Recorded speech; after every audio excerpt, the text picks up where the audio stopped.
style of work that we do is a silent physical comedy style. So it's a play with no spoken dialogue, but we do use sound effects, props, and costumes just like any other normal play, but we just don't say anything out loud. So it's all physically driven action.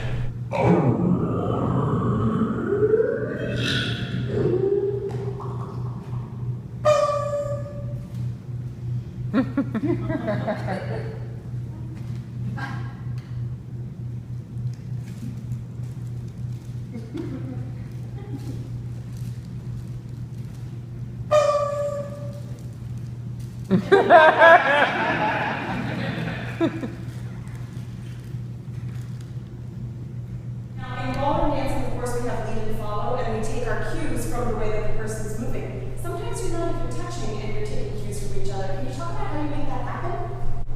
We do it wrong many times. Eventually we got it. Yeah, we do it wrong so many times. Yeah, eventually get it right.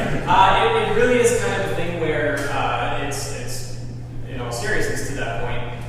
We rehearse it enough to where we kind of find each other's rhythms and just kind of sync up together in certain instances. However, it is advantageous when we can have contact with one another. So if Chelsea and I are next to each other, if I can just have an elbow on her and I can feel when she's moving, the audience may not even notice that I'm touching her, but I sense it and I can go for that. So.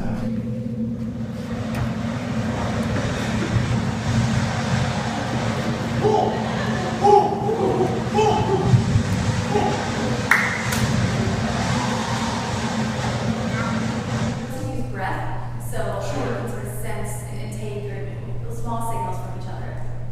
That's fascinating. That's positive connection in the ballroom dance world, by the way. That's really well done. Now, have any of you done any ballroom dancing before? I think I heard that maybe. In the show.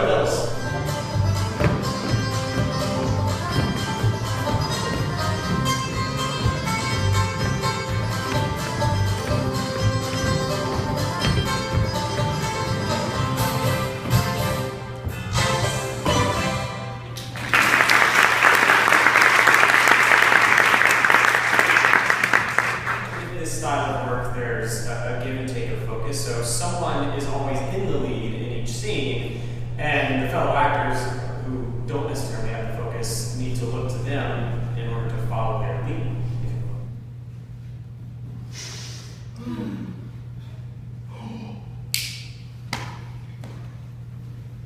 We all need, sometimes it might not necessarily be who is going to end up doing the show, but we all pitch ideas and we kind of decide what story or stories we want to tell. And then if something intrigues us, then we say, I'll go home and work on this, and then come back with ideas and we snowball at each other.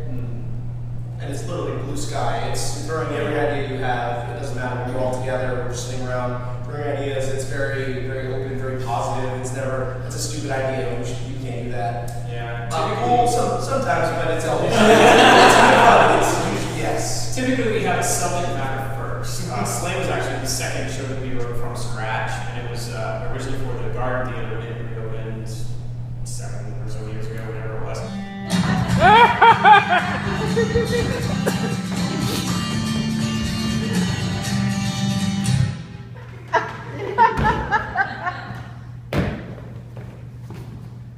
I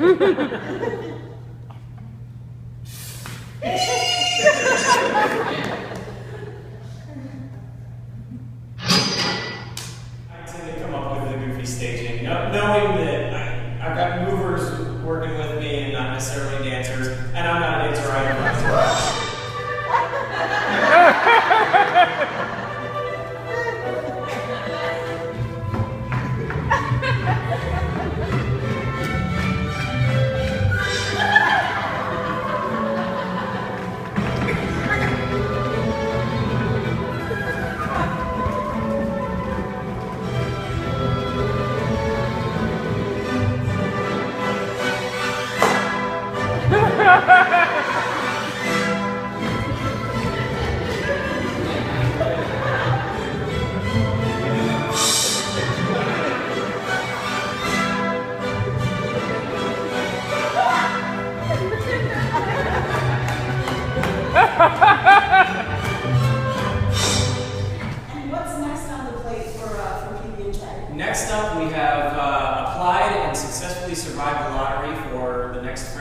Theater Festival here in Orlando, which will be in May.